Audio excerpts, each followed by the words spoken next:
A thought from the panel before lunch, which I thought was extraordinarily good once again, but a term came up a couple of times that I thought about, and that was this word complacency and perhaps lack of ambition.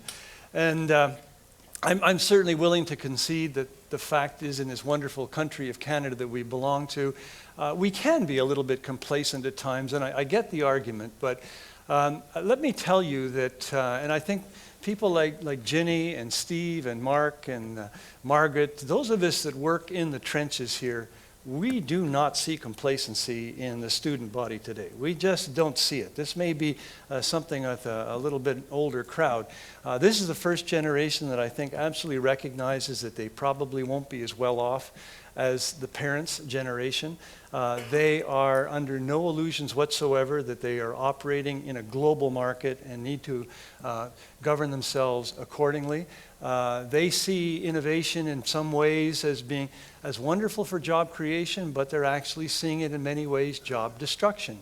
And when you think of a company like Kodak that once had 500,000 employees and has been replaced right now by a company called Instagram with 55 employees and yet a bigger market value cap than Kodak ever had, they get all this kind of stuff and they recognize that this is the world that they've got to live in. There is no room for complacency. So I suspect that my colleagues that are down in the trenches with me, perhaps you felt the same thing, that complacency may be on a higher order some things that we as Canadians need to overcome. But I'll tell you, in the group that's up and coming, they understand that. They get it really well. And we saw that in the first part of the panel. We saw ample evidence of some of the increasing number of organizations that are tracing their roots back to the University of Waterloo by just some of the effort and the grit that they're putting into places. And we saw wonderful things from our ecosystem today, and I want to just sort of bring our next three into this loop as well. But some of the things that we saw earlier are success stories. We saw Tom Jenkins and the OpenText story, Matt Rendell and the ClearPath story, Eric Majikowski and Pebble, Stephen Lake and Thalmic, Michael Litt and Vidyard, Carol Lehman and Exonify, and I know I'm missing several others that are evidenced in this room today. They're just close to some of the 1,000 organizations that have come through our Waterloo ecosystem, and this number is growing exponentially as we move forward into the next few years. I think with the growth of our experientially based rubber-to-the-road academic programs, the increase in what we're seeing in our incubators, the breadth of what we're moving from high-tech into other areas, our renowned peer support area, we should be very, very conscious that we're going to see, as Ian Klugman said earlier, we can be very much an innovation nation, and this may be the area that can help to lead that activity. I'm not surprised when I think it was Kevin mentioned that 43% of people coming out of Technion think of themselves going into startups. Right now at the University of Waterloo, if you ask that question, 50% of the students in undergraduate programs see themselves going into entrepreneurial programs, but more likely starting their own business or working with a small startup. So we're not too far away from seeing what this can actually happen. Now, in the cauldron today, there are literally hundreds and hundreds of other startups, or maybe upstarts, we could call them, that are just sort of brewing and doing really neat things. From that 100, I've tried to choose three which represent great up-and-comers, but also groups and individuals that have been utilizing different parts of the ecosystem that we've heard about over the last day and a half. And I want them to tell you their story. Now, their story, I've limited them to saying you've got 3 minutes each and one slide to be able to tell that story. And I would like to now just introduce you to the three individuals that I think can be our next wonderful stories for the Waterloo region. Let's start with Mateen Esfahani, a 2013 alumnus from Nanotechnology Engineering program here at UW. A day after their last exam, Mateen and his teammates founded Lumotune, a company based on their fourth-year design project.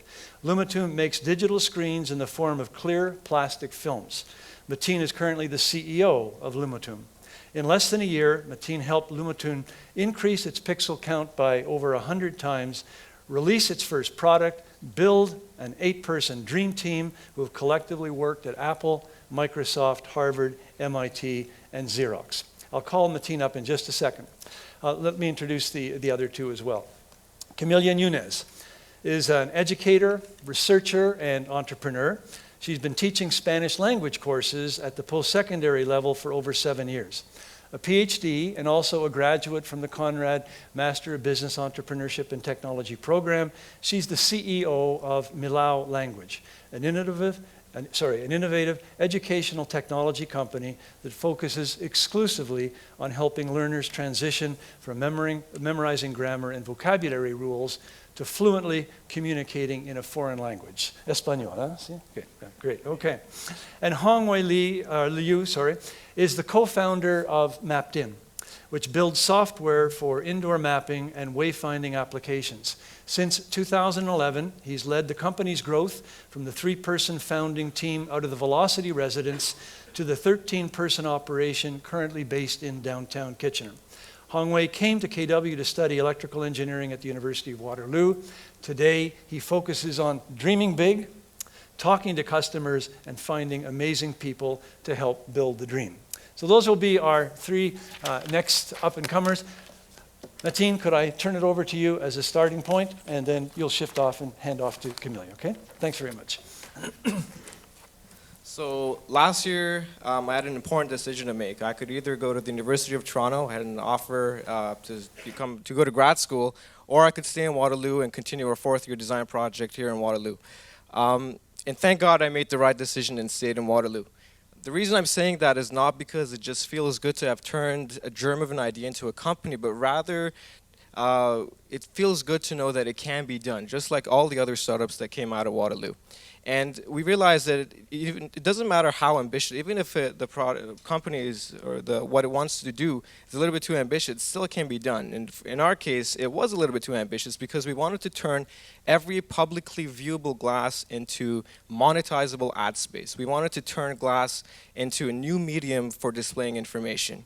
And to do that, we thought that the best way to do it is to create films or digital screens in the form of clear plastic sheets.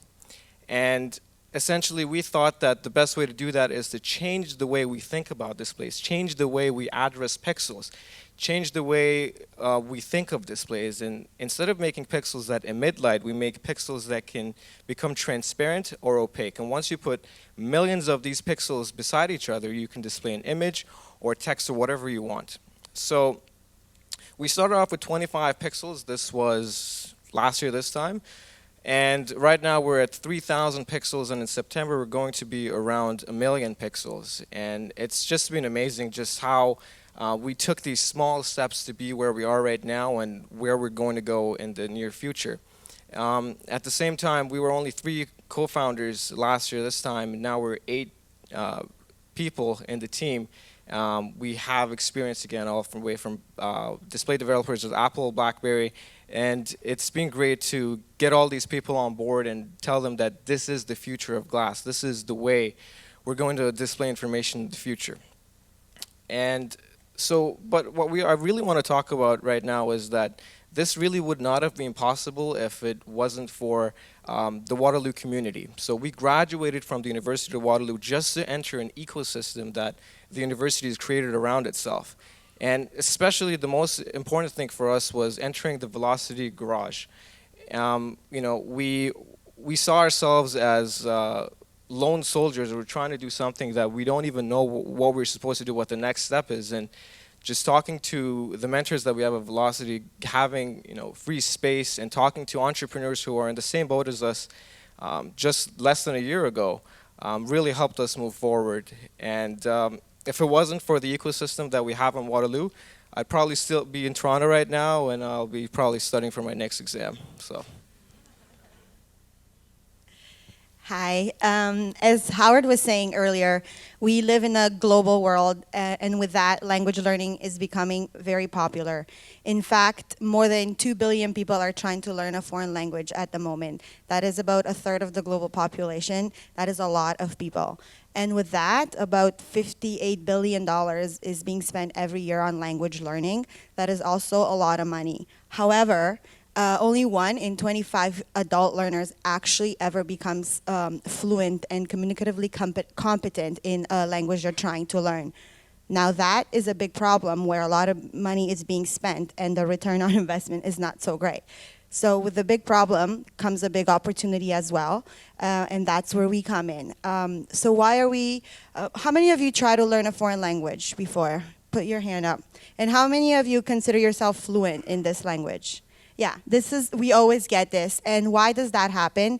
Usually because because we don't teach it right, actually, I'm going to confess. Most of the things we teach are content, rules, grammar, vocabulary, and not enough opportunities for you to practice. So you leave your classroom, or you leave your Rosetta Stone, or you leave whatever online gadget you're using to learn, and you have nowhere to put this into practice. That is where we come in. So using a lot of linguistic research, artificial intelligence, natural language processing technologies, what we did was create an avatar that acts as a chatting buddy. So it'll be your BBM friend or your Gmail chat friend that will chat with you in the language you're trying to learn on a specific topic. So it'll engage with you just as a normal person would. All of this was just an idea not even a year ago. We started in the Conrad Business Center when I pursued a master's program after coming from a PhD in linguistics, no idea about business. I started at Conrad, and I became part of this community. In less than a year, we are now, we have done a prototype, a beta product that we beta tested right here on this campus with 250 beginner Spanish students. We are looking to get into about 10 universities here in Canada and in the US that are adopting our product as part of their curriculum for the students. In the next few months, we will be establishing a presence in South America. Like I said, not even a year ago, I graduated from the embed program. All of this because in Waterloo things happen fast. We couldn't have done this, just like Matt said, without the help of the university, the Accelerator Center, Communitech, all of the provincial and federal grants that we've been lucky to get. All of that helped us become who we are today and continue to help us every day. So really, we really are lucky to be here. Thank you.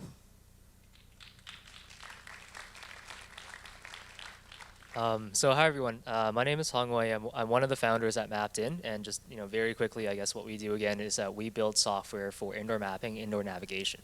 And the easiest way to think about that is that as businesses go digital, as brick and mortar goes digital, the last piece of paper that they still rely on is literally the floor plan. And that anchors customer experience, that anchors navigation, that anchors leasing, that anchors a lot of business decision making. And we are transforming that. And so this year we're rolling out nationwide. We're 7 days out from our first international deployment, so right after this I'll be running back to the office and getting back to work. But how we started this 3 years ago was, and we had no intention of starting a business, we just wanted to build something cool.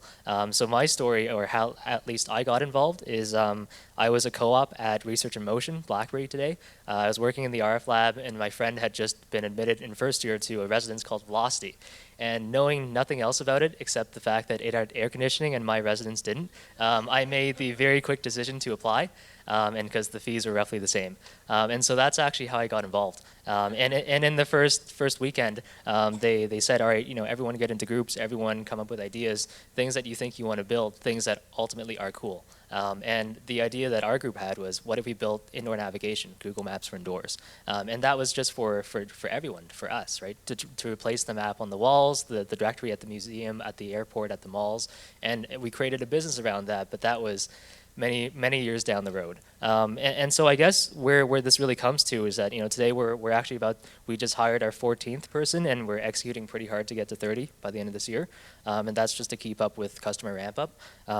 But I think the most important part, and I guess what probably has been talked about all day today, is the community, right? And it's that coming to the University of Waterloo, I think, is a default choice for a lot of engineers, for a lot of smart people. But how do you create?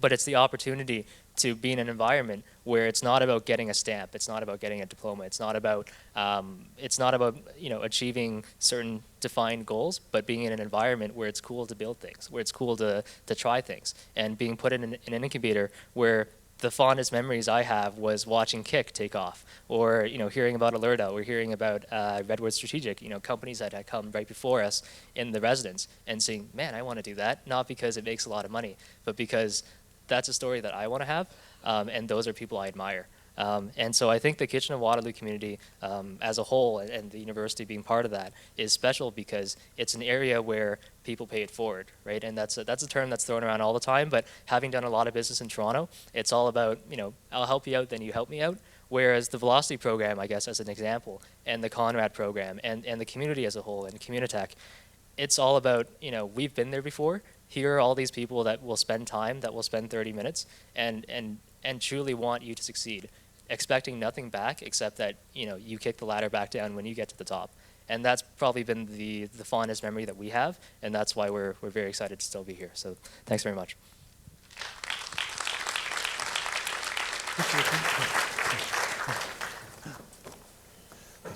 Just stand here for a second.